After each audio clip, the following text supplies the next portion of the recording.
అదే RTV app వార్తల్ని క్షణాల్లో చదివే అవకాశం ఉంటుంది. ఒక న్యూస్ పేపర్, ఒక టెలివిజన్ ఛానల్ మీ చేతుల్లో ఎప్పుడూ ఉంటాయి. నకరికల్ నియోజకవర్గ పరిధిలో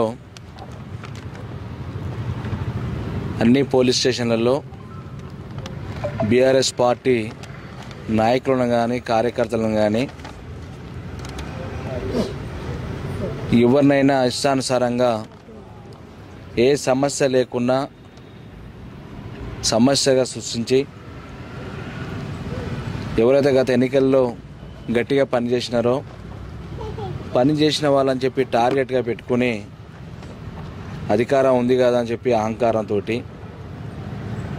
ఈరోజు పోలీస్ స్టేషన్లే వేదికగా మార్చుకుని పార్టీ కార్యాలయంగా మార్చుకుని ప్రతి దానికి కూడా మరి మా బీఆర్ఎస్ పార్టీ కార్యకర్తలను తీసుకొచ్చి పోలీస్ స్టేషన్లో ఒక మనుషుల కంటే హీనంగా పశువులను కొట్టినట్టు కొట్టే కార్యక్రమాన్ని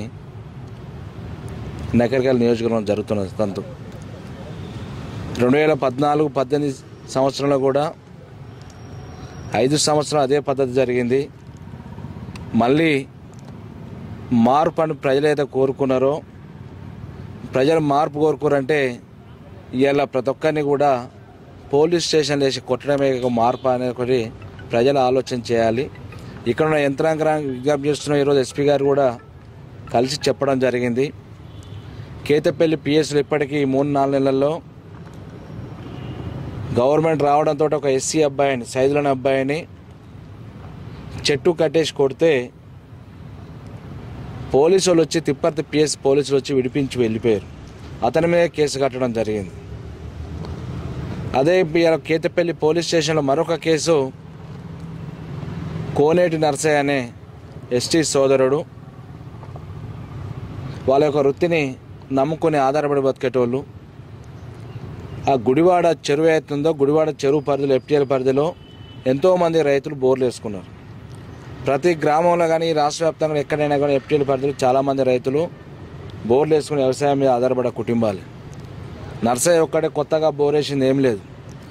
ఆయన వృత్తిని ఏదైతే పందుల వ్యాపారం పెట్టుకున్నాడో దానికోసం ఊరికి చివరిలో ఉండాలి, తన కొద్ది కాస్త భూమి ఉంటే దాని పక్కనే బోర్ వేసుకుని వాటికి నీళ్లకు దాహం తీర్చడం కోసం బోర్ వేసుకుంటే ఆయన ఒక బీఆర్ఎస్ పార్టీ కార్యకర్తగా పోయిన ఎన్నికల్లో గట్టిగా పనిచేసినని చెప్పి అకస్తోటి తీసుకొచ్చి పోలీస్ స్టేషన్లో తనకి ఆల్రెడీ బ్యాండేజ్ చేసుకుని గాయాలై ఉన్నా కూడా వాటి మీదకెళ్ళి మరి ఎస్ఐ గారికి ఎట్లా మనసు వచ్చిందో, అందరూ మనుషులమే కానీ మనిషిలాగా బిహేవ్ చేయకుండా మరి ఒక రాక్షసులాగా ఈ రకంగా ఈ దెబ్బల మీదకి వెళ్ళి దెబ్బలు కొట్టడం అనేది ఎంతవరకు సమంజసం అని చెప్పి మీ ద్వారా ఈ ప్రభుత్వాన్ని యంత్రాంగాన్ని అడుగుతున్నాం.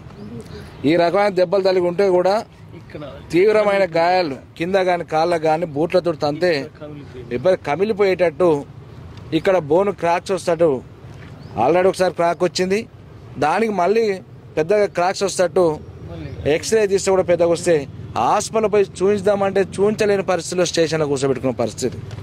ఈ రకంగా దుర్మార్గంగా మరి ఈరోజు పోలీసు యంత్రాంగం మరి ఒక అధికార పార్టీ నాయకుల యొక్క అండదండలు చూసుకుని ఇష్టానుసారంగా కొట్టుకుంటూ ప్రజాస్వామ్యాన్ని కాపాడుతానికి ఉందా ఈ వ్యవస్థ, ప్రజాస్వామ్యాన్ని కూని చేస్తానికి ఉందా ఈ వ్యవస్థ అనేది మరి పోలీస్ యంత్రాంగం ఆలోచించేయాలి.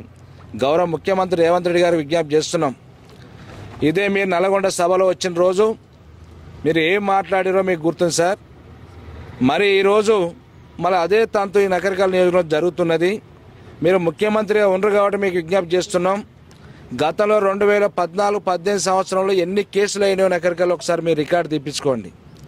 ఈ 3 మాసాలలో మళ్ళీ ఎన్ని కేసులు అవుతున్నాయో ఒకసారి రికార్డు తెప్పించుకోండి. మీకు ఇంటెలిజెన్స్ రిపోర్ట్ ఉంటుంది, ఏం జరుగుతుందో, ఏం పంచాలు నడుస్తున్నాయి, ఏం సెటిల్మెంట్ నడుస్తున్నాయి, ఏ కంపెనీలను వేధింపులకు గురి చేస్తారో మీరు ఒకసారి రిపోర్ట్ తెచ్చుకోండి. మామూలు కులవృత్తుల మీద ఆధారపడే వ్యక్తుల మీద ఒక ఎస్టీ సోదరు మీద ఈ రకంగా వ్యవసాయం చేసుకున్న రైతుల మీద 2 అన్నదమ్ములు తగు ఉంటే పరిష్కారం చేయవలసిన బాధ్యత పోలీసు యంత్రాంగం పైన ఉంటుంది. ఆ రకంగా కాకుండా ఈరోజు పోలీస్ స్టేషనే వేదికగా పెట్టుకుని ఇతర పార్టీల నాయకులు ఎవరు రావద్దు స్టేషన్ కానీ హుకుం జారీ చేసే విధంగా ఒక్కరినే వ్యక్తులను పిలిపించి ఇష్టం వచ్చిన పోలీసులతో కొట్టించే కార్యక్రమం చేస్తున్నారు. ఇది మంచి సాంప్రదాయం కాదు. మీకు విజ్ఞప్తి చేస్తున్నాం, ఇది కంట్రోల్ చేయాలని చెప్పి ముఖ్యమంత్రి గారికి, పోలీస్ యంత్రాంగం, ఐజీకి, డీజీపీకి విజ్ఞప్తి చేస్తున్నాం. మీరు కంట్రోల్ చేయని పరిస్థితులలో ప్రజాక్షేత్రంలోకి వస్తాం, ప్రజా న్యాయ పోరాటానికి సిద్ధం పడతాం.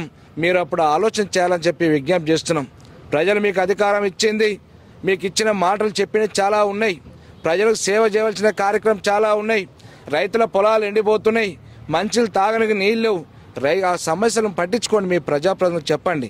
కానీ ఈ రకంగా వేధింపులకు గురి చేసి కక్ష సాధింపు ధోరణిలో పోతే గత 5 సంవత్సరాల కాలం నేను శాసనసభ్యుడు ఉన్న సందర్భంగా ఏ ఒక్కరి పార్టీ అని కూడా చూడకుండా ఉంటే ఇలా మిగిలే వాళ్ళు ఒకసారి ఆలోచించాలి. కానీ ఆ రకంగా ఎవరి మీద కక్ష సాధింపు చర్యలకు పాల్పడలే. ఇది ప్రజాస్వామ్యం, అధికారం వస్తుంటుంది పోతుంటుంది, కానీ స్వాస్థ్యం కాదు ఎవరికి. మనకు స్వాస్థ్యం అన్నట్టుగా మనం విర్రవీగితే ప్రజలు ఏ రకంగా గుణపాఠం చెప్తారో తెలుసు. కానీ దాన్ని దృష్టిలో పెట్టుకుని మలుచుకుని పని చేయవలసిన బాధ్యత అధికారులు, పోలీసు అధికారులు కూడా. మరి రాజకీయ నాయకులు వస్తుంటారు పోతుంటారు, కానీ మీ డిపార్ట్మెంట్ కానీ మీ ఉద్యోగరీత్యా మీకు ఉండవలసిన సర్వీస్ కానీ మీకు ఉండవలసిన పరిధి ఉంటుంది.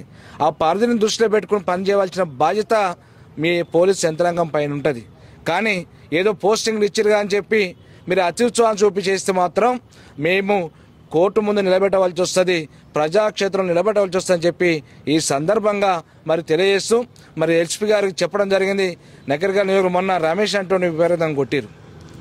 కేతపల్లిలో నిన్న ప్రదీప్ రెడ్డి మనుషులను కొట్టడం అంటే ఈ రకంగా ఎవ్వరు తిరిగితే వాళ్ళ మీద దాడులు చేయాలి, భౌతికంగా బెదిరించాలి, ల్యాండ్ డిస్ప్యూట్ సమస్యలు సృష్టించాలి. ఈ రకంగా పని పెట్టుకుని మీరు ప్రయత్నం చేస్తే ప్రజలు ప్రతిదీ కూడా గమనిస్తున్నారు. మీరు ఆలోచన చేయమని చెప్పి ఈ సందర్భం విజ్ఞప్తి చేస్తూ ఎస్పీ గారు కూడా వెంటనే మరి యాక్షన్ ఉండాలి వాళ్ళ మీద చెప్పడం జరిగింది. వాళ్ళు కూడా స్పందించారు. ఖచ్చితంగా దీని మీద న్యాయం జరగకుంటే న్యాయ పోరాటం సిద్ధపడతామని చెప్పి ఈ సందర్భంగా తెలియజేస్తున్నాం. జాలే ఎంకన్ అనే తనతో పాటు 2 అన్నదమ్ములు వాళ్ళు చిన్న ఏదో ల్యాండ్ డిస్ప్యూట్ ఉంటే వాళ్ళిద్దరు కూర్చోబెట్టి మాట్లాడుకోరు. అదనంగా మళ్ళీ వీడు మనోడు కాదు ఎంకన్నా అని చెప్పి పోలీస్ స్టేషన్ పిలిపిస్తే పోలీస్ స్టేషన్ రావడం జరిగింది. పోలీస్ స్టేషన్ రావడంతో ఎస్ఐ గారు అతని బాగా విపరీతంగా కొట్టడంతో భయపడి ఇంటికి వెళ్ళిపోవడం జరిగింది. చెప్పినట్టు ఇంటని చెప్పి ఒప్పుకొని ఇంటికి వెళ్ళిపోవడం జరిగింది. ఇంటికి పోయినాక మళ్ళీ వాళ్ళ చిన్న తమ్ముడు వచ్చి మళ్ళీ ఎదురుదాడి చేసి తిట్టడంతో తను ఊర్లో పోయి పెద్ద మనుషులు చెప్పుకుంటే సమయంలోనే మళ్ళీ పోయి మళ్ళీ రెండో కాంప్లీట్ ఇవ్వడంతో మళ్ళీ కానిస్టేబుల్ పంపించి పట్టుకరాపోన్నాడు. అప్పుడే కొట్టిండు. ఈవినింగ్ ఇంటికి పోతున్నాడు. రాత్రి 8-9 ప్రాంతం మళ్ళీ రెండో కాంప్లీట్ రావడంతో మళ్ళీ పోలీసు వాళ్ళు పిలుస్తారు రా అని చెప్పిన దెబ్బల భయానికి మళ్ళీ రెండోసారి పోతే ఇంకా కొడతారని చెప్పి భయానికి మందు తాగడం జరిగింది.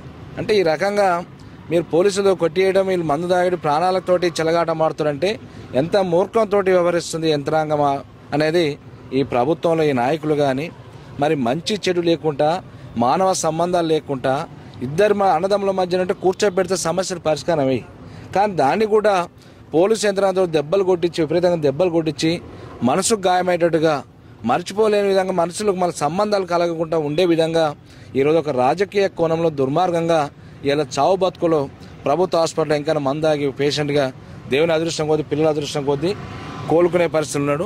అంటే ఈ రకంగా భయభ్రాంతులకు గురి చేసే పరిస్థితుల్లో ఇలా కాంగ్రెస్ పార్టీ నాయకులు చేసే నకరికల్ నియోజకవర్గం పరిధిలో, నేను అంతా అనలేను, ఒక నకరికల్ నియోజకవర్గం పరిధిలోనే ఈ రకంగా దుర్మార్గంగా నడుస్తున్న కార్యక్రమాన్ని ప్రజలందరూ కూడా గమనించాలని చెప్పి మీ ద్వారా తెలియజేస్తున్నాం.